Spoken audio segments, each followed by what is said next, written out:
આપણો આ ભારત દેશ આઝાદ થયો ત્યારથી 15મી ઓગસ્ટના દિવસને સમગ્ર દેશ સ્વતંત્ર દિવસ તરીકે આન બાન અને શાનથી ઉજવણી કરી રહ્યો છે.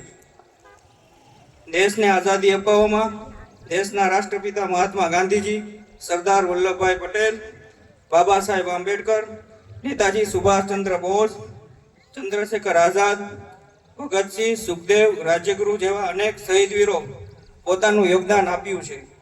તેવા સૌને આજે આપણે નમન કરીએ, વંદન કરીએ. આપણે આ સ્વતંત્રતા માટે એ લોકોના ઋણી છીએ જેઓ આપણા દેશ માટે સર્વનું બલિદાન આપ્યું છે. અને દેશના તમામ સૈનિકોને પણ આજની તકે યાદ કરીએ કે જેઓ આપણી સુરક્ષા માટે સતત સરહદ પર ખડે પગે ઊભા ફરજ બજાવી રહ્યા છે.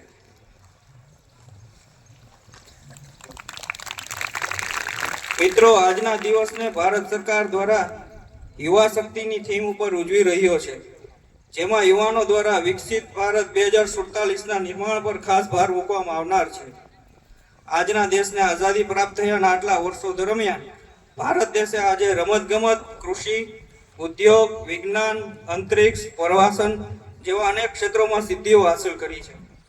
હાલમાં પણ સરકાર શ્રી દ્વારા કૃષિ અને ખેતી આધારિત ઉદ્યોગો, કૃષિ, આયુર્વેદિક, green energy, solar energy, AI technology, semiconductor અને ઇલેક્ટ્રોનિક્સ, શિક્ષણ, આરોગ્ય, પાણી અને સિંચાઈ અને પર્યાવરણ અને ક્લાઇમેટ ચેન્જમાં થતા ફેરફારો જેવા ક્ષેત્રો પર વિવિધ સંશોધનો કરી તેના ઉપર વિવિધ યોજનાઓ બનાવી છેવાડાના કુટુંબોના જીવન ધોરણ કઈ રીતે આગળ આવે તે માટે સતત પ્રયત્નશીલ છે. આપણા સૌ માટે ગૌરવની વાત છે કે ગીર સોમનાથ જિલ્લો આજે ધાર્મિક આસ્થા સાથે વિકાસનું પણ મહત્વ કેન્દ્ર બની ગયું છે. સોમનાથને વૈશ્વિક પ્રવાસન સ્થળ તરીકે વિકસાવવા સારું સરકારશ્રી દ્વારા નવી ગતિ અપનાવવામાં આવી છે. આ પ્રવાસનનો લાભ આપણા ગીરગઢડા તાલુકાને પણ સીધો મળે છે, જેમ કે સોમનાથથી સાસણ, જામવાળા, તુલસીશ્યામ, દ્રોણેશ્વર જેવા ધારી સુધીના પ્રવાસન સ્થળોની સર્કિટ બની રહી છે, જેનો સીધો લાભ આપણે આ તાલુકાને પ્રાપ્ત થાય છે. જેના લીધે રસ્તાના વિકાસ અને નવા હાઈવેના પ્રોજેક્ટ આપણા તાલુકામાં કાર્યરત છે. આગળ વાત કરી તેમ આપણા વીર શહીદોએ પોતાનું જીવન સર્વસ્વ આપીને દેશને આઝાદી અપાવી. હવે આપણે આ આઝાદીને ટકાવી રાખવા, મજબૂત બનાવવા એ સૌ આપણી જવાબદારી છે. જેના માટે આપણે સૌએ વધુમાં વધુ સ્વદેશી વસ્તુઓ અપનાવી આત્મનિર્ભર બનવાની, અન્ય દેશો પર ઓછામાં ઓછું આધાર રાખવો પડે તેવું જીવન ધોરણ અપનાવવાની જરૂર છે. મિત્રો, તાજેતરના જ વૈશ્વિક યુદ્ધોની પરિસ્થિતિમાં આપણે ગેસ અને પેટ્રોલિયમ પેદાશોની અછતનો અનુભવ કર્યો હતો.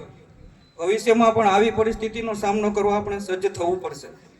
આપણી પાસે ઉપલબ્ધ કુદરતી સ્ત્રોતોનો મહત્તમ સદુપયોગ કરીને, જેમ કે સોલાર ઉર્જા, બાયોગેસ પ્લાન્ટ, ઓર્ગેનિક ખેતી, આયુર્વેદિક ઉપચારો જેવા અનેક સ્ત્રોતો આપણા વિસ્તારમાં ઉપલબ્ધ છે.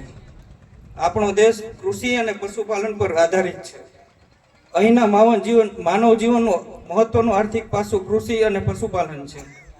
આ બંનેની ક્ષેત્રની વિવિધ ટેકનોલોજીનો ઉપયોગ કરી આ ક્ષેત્રને આપણે વધુમાં વધુ મજબૂત બનાવી અને આપણો તાલુકો કૃષિ ક્ષેત્ર પણ આગળ આવે તેવો પ્રયત્ન આપણે કરવાનો છે.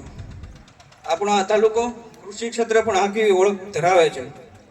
મગફળીના મોટા પાયે ઉત્પાદન સાથે હવે ખેડૂતો બાગાયત અને પ્રાકૃતિક ખેતી, ડ્રીપ સિંચાઈ અને પોસ્ટ હાર્વેસ્ટ મેનેજમેન્ટ તરફ આગળ વધી રહ્યા છે. સરકારની સહાય યોજનાઓ દ્વારા ખેતીને વધુમાં વધુ આધુનિક, ટકાઉ અને આવકલક્ષી બનાવવાનો પ્રયાસ થઈ રહ્યો છે. આ ક્ષેત્રે આપણે સૌથી મહત્વનું હોય તો પાણી અને જળ છે. આપણા તાલુકા અને જિલ્લાના તળમાં જળનું પ્રમાણ પણ સારું છે, પરંતુ છેલ્લા કેટલાક વર્ષોથી ક્લાઇમેટ ચેન્જના વિવિધ પરિબળોના લીધે વરસાદની પેટર્ન બદલાય છે. છેલ્લા વર્ષોથી આ વરસાદની બદલાતી પેટર્નનો સામનો પણ આપણે કરવાનો છે. આ માટે આપણે અત્યારથી જ વિવિધ તકેદારી રાખવી પડશે. સરકારશ્રી દ્વારા પણ આપણે આ બાબતે ચિંતિત છે, પણ આ જવાબદારી સરકારની સાથે સાથે આપણે સૌ નાગરિકોની પણ છે. કચ્છ અને બનાસકાંઠા જેવા સૂકા પ્રદેશમાં જેમ ખેડૂતો ઓછા પાણીએ સારી ખેતી કરે છે, તેવી ટેકનોલોજી અને પદ્ધતિ આપણે શીખી આપણી ખેતીને પણ બચાવવા માટે પ્રયત્ન કરવા પડશે. મિત્રો, આપણા દેશની આઝાદી માટે વીર શહીદોની જેમ શહીદો ઓરવાનો તો મોકો નથી મળ્યો, પરંતુ દેશની આઝાદી માટે જીવવાનો મોકો તો જરૂર મળ્યો છે. તો ચાલો આપણે આ દેશની આઝાદી જીવંત રાખવા, ભવિષ્યની પેઢીને બચાવી રાખવા, ટકાવી રાખવા, દેશની પ્રગતિ અને ઉન્નતિ વધારવા માટે જીવન જીવવાનો સંકલ્પ કરીએ અને તે મુજબના કાર્યો આપણા રોજિંદા જીવનમાં આચરણમાં મૂકીએ. આજના દિવસે જ્યારે આપણે તાલુકાના બેડિયા ગામની પ્રાથમિક શાળાના સુંદર પટાંગણમાં ઉપસ્થિત છીએ ત્યારે એ વાત કરતા મને ગૌરવ થાય છે કે બેડિયા જેવા ગીર વિસ્તારના નાના છેવાડાના ગામમાંથી અંદાજિત 85 જેટલા ડોક્ટર્સો, 3 PSI તથા 200થી વધુ સરકારી કર્મચારીઓ, શિક્ષકો અને પ્રોફેસરો વિવિધ વિભાગની કચેરીઓ તથા શાળાઓમાં વિવિધ હોદ્દા પર ફરજ બજાવી રહ્યા છે. આ ઉપરાંત ગામના અનેક નાગરિકોએ ખાનગી અને ઔદ્યોગિક ક્ષેત્રે પણ સિદ્ધિઓ હાંસલ કરી છે, તેમજ અનેક અગ્રણીઓએ રાજકીય ક્ષેત્રે પણ અનેક સિદ્ધિઓ હાંસલ કરી છે, જેના માટે તાલુકા વહીવટીતંત્ર વતી આ ગામના વડીલો, ગુરુજનો અને નાગરિકોને અભિનંદન પાઠવું છું. આ ભારત દેશની પ્રગતિ સાથે પડકારો પણ છે, જેમ કે પર્યાવરણ, પ્રદૂષણ, પાણી, સાયબર સુરક્ષા, ટેકનોલોજીની આડઅસર, વ્યસન, કૃષિ જેવા પડકારોનો સામનો માત્ર સરકારથી નહીં પરંતુ સરકાર અને જનતાની સંયુક્ત ભાગીદારીથી જ કરી શકાશે.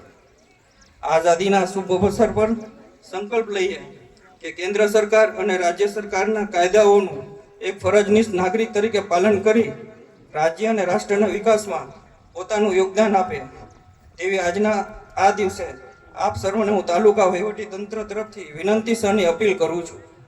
ફરીથી આપ સર્વને આજના સ્વતંત્ર પર્વની ખૂબ ખૂબ શુભકામનાઓ પાઠવવા તાલુકા વહીવટી તંત્ર તરફથી હું આનંદ અને હર્ષની લાગણી અનુભવું છું.